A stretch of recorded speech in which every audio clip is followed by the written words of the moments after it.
Welcome back to the Roundtable. I'm your host, Ostrich Fox, and let's talk about Nickelodeon. As many of us know, times are tough for the network. I'm sure many of you are aware that Chris Savino, creator of The Loud House, was fired last week for sexual allegations against women. So the state of Nickelodeon is kinda weird right now. But that's not stopping them from pulling their shows prematurely. Now, if you've been watching Nickelodeon the last few years, this does not come as a shock to you. They've been pulling their shows forever. Like, first season. Literally, besides The Loud House and Teenage Mutant Ninja Turtles, if your show doesn't do SpongeBob numbers, you're not surviving. Let's not even count Ninja Turtles since that's not a Nickelodeon original. The Ninja Turtles were already an existing brand. The Loud House was the only show to have immediate success, one that rivals SpongeBob in ratings. Now, unfortunately, not every show that has Loud House levels of hype are going to meet that success, those ratings, those numbers, and I'm talking about Welcome to the Wayne. Having its pilot debut in 2014 and premiering officially this July, Welcome to the Wayne has had a lot of hype because it's supposed to be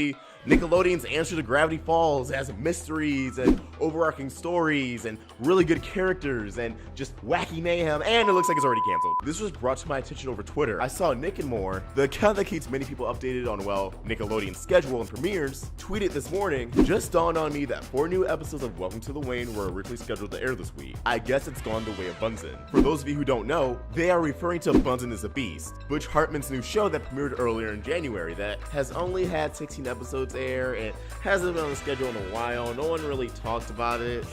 Yeah, it's not looking good. So in the instances of both shows, how bad were the ratings? Well, maybe they're bad for Nickelodeon, but I don't think they're awful. Looking at the ratings for both Bunsen is a Beast and Welcome to the Wayne, they're either at 1 million or over 1 million, but never below 1 million. Some are 1.5 million. It just doesn't look that bad. But then you compare it to The Loud House and SpongeBob, their recent premieres. 2 million viewers, if not very close to 2 million viewers in terms of Loud House. These shows are hitting it out of the park, so I do see how in Nickelodeon's eyes or other cartoons only having half those viewers doesn't look too great. But hey, on Cartoon Network, these ratings would be average. The only show on Cartoon Network to really hit 2 million viewers consistently is, well, you guessed it, Teen Titans Go. But even recently, that hasn't been doing too hot in terms of hitting the 2 million mark. It's just sad because I feel like Nickelodeon doesn't really care for any following that does develop from the show. Yes, I get it. It's not doing the millions and millions you want, but you're not seeing the value of having a dedicated following.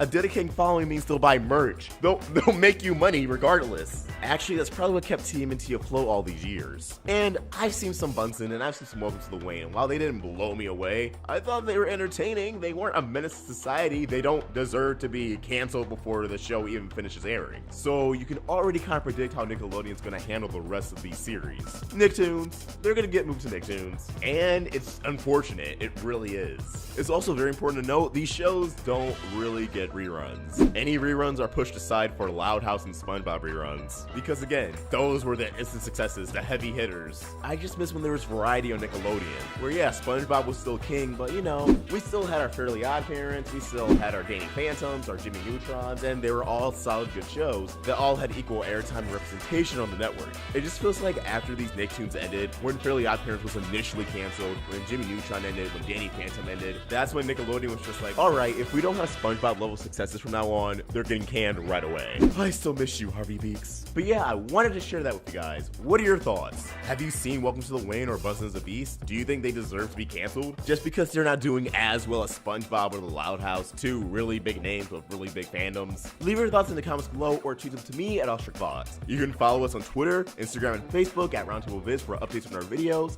and add us on Snapchat at Roundtable YT for all of our shenanigans. If you enjoyed this video, please sort of like, share it with your fellow Nickelodeon fans, or anyone who just like these shows. Be the bearer of bad news to them. And if you're new here, hit that subscribe button. It really helps us out. And hey, while you're at it, hit that notification bell. You can join our Discord, download our official Amino app, and support us on Patreon. Links to everything in the description below. I hope you have a beautiful day, and Ostrich Fox signing out.